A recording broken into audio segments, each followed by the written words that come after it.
By 1950, many Eastern European countries were satellites of the Soviet Union. In Western Europe, Russian agents organized communist strikes and riots that threatened to bring down several democratic governments. In Indochina, we were spending $500 million a year to finance the French war against the Reds. And in Saigon, our military mission was teaching South Vietnamese militia how to fire U.S. weapons. When World War II ended in 1945, Russia and America began a Cold War of ideology. But by 1950, many of us wondered if the U.S. could contain international communism without a shooting war.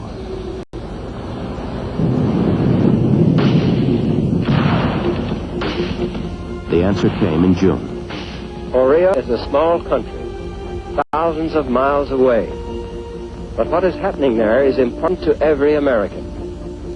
On Sunday, June 25th, communist forces attacked the Republic of Korea. Free nations must be on their guard, more than ever before, against this kind of sneak attack. Within hours of the invasion, President Truman ordered supplies rushed to Korea, and our World War II planes and ships prepared for war.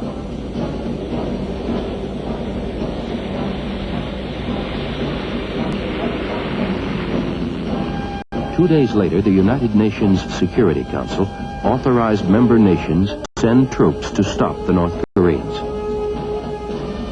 For the first time in history, a world organization voted to create an armed force to stop armed force.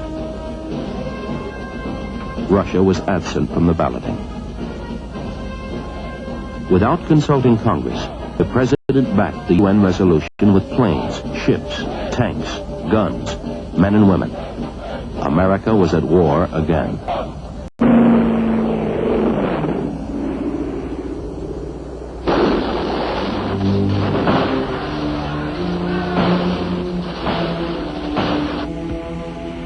The first months were terrible for the UN.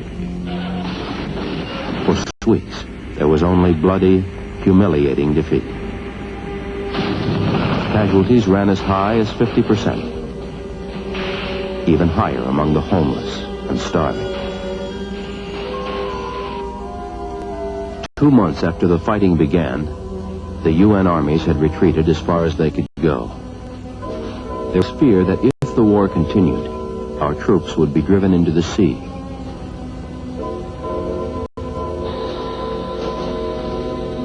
A defense perimeter was finally built around the port of Pusan.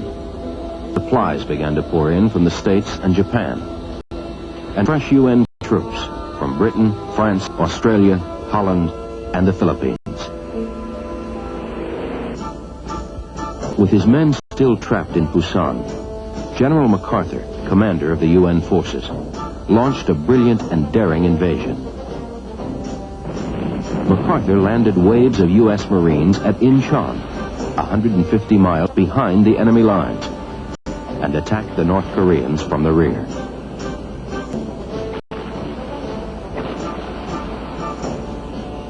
The Communist Army was practically destroyed. Half were prisoners.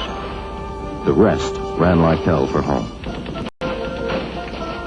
South Koreans even suspected of collaborating with the Reds during the occupation, executed by vigilantes along the road.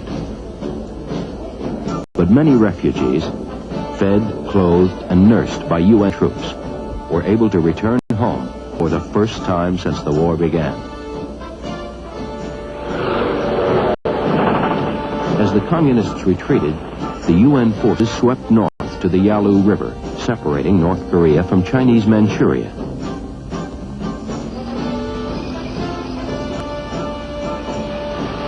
General MacArthur announced to the world that the war was very shortly coming to an end. He was wrong. On Thanksgiving 1950, 300,000 Chinese troops hit the United Nations lines. The Chinese pushed right through North Korea and into South Korea. Casualties were staggering as the UN again retreated south.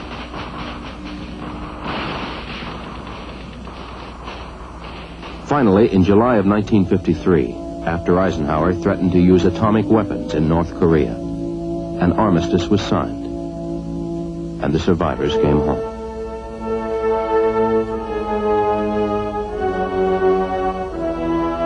The fighting had lasted 3 years. Nearly 54,000 Americans were killed. More than 2 million Chinese, North and South Koreans were also dead. Most of them civilians. Korea remained divided at the 38th parallel. But the war was finally over.